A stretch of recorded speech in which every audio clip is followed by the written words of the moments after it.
Britten Sinfonia is not a new music group, yet I would say the vast majority of our concerts have an element of new music in them. It's in our DNA. And over the years, I think we've commissioned well over 100 new pieces of music, and as an orchestra breaking new ground, we want to reflect the music that's being written today.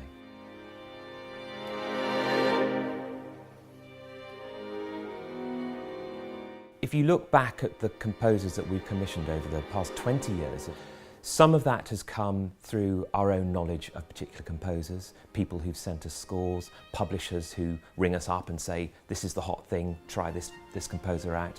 Because we at Britten Sinfonia, there's no way we can know who's out there. So we wanted to put out a call to unpublished composers.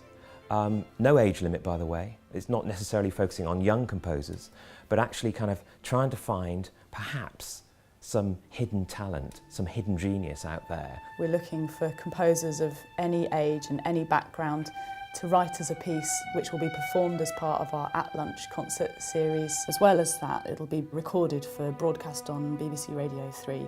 So for a new composer, it's an awesome opportunity to have your piece performed a number of times and to have the widest possible audience hear it on the radio. The process for Opus 2013 has been a call for scores, which we've received many applications, 240 in this case. A panel then narrowed that down to 10 people who we are workshopping today with the musicians who will actually be performing the new piece. And one of them, once we all get together, after hearing them all, will be chosen to complete the piece.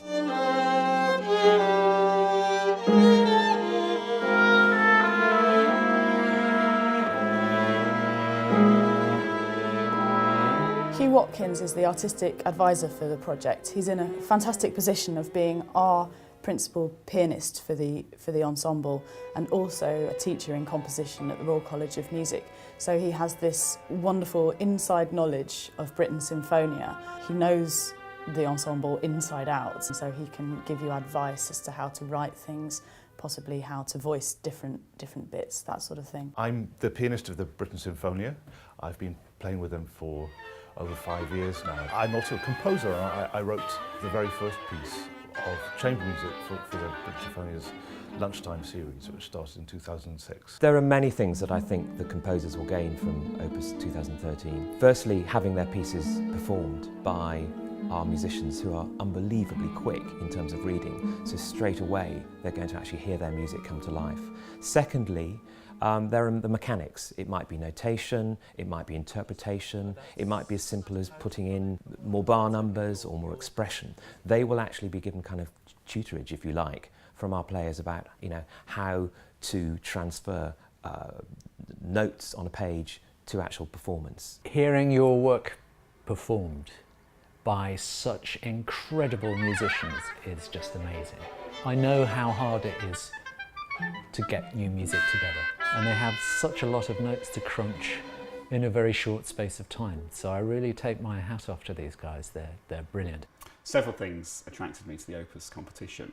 One of the main things was that there's no age limit on it, so anyone can enter, which is great because I'm no longer under 30 or a student or something, so that's really nice potential there.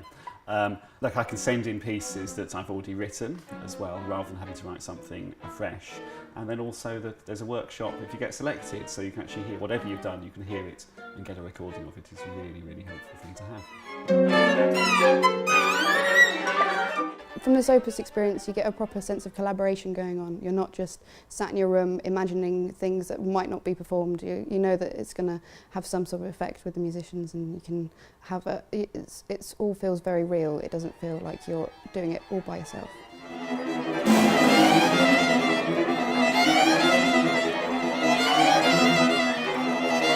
Actually, what we look for is a voice. Once you get past the notes, today we've had lots of really amazing, clear voices coming through. One thing that we've been aware of, just starting Opus 2013 for the first time, is how popular it's been. So it's very important to us now that we continue this wonderful scheme and try and attract and find new talent. So we hope very much to continue it going forward, 2014, 15, maybe 2030 one day, and we'll be able to look back at a fantastic track record of exciting composers who we can point back and say, maybe if our scheme hadn't happened, that composer wouldn't have been discovered.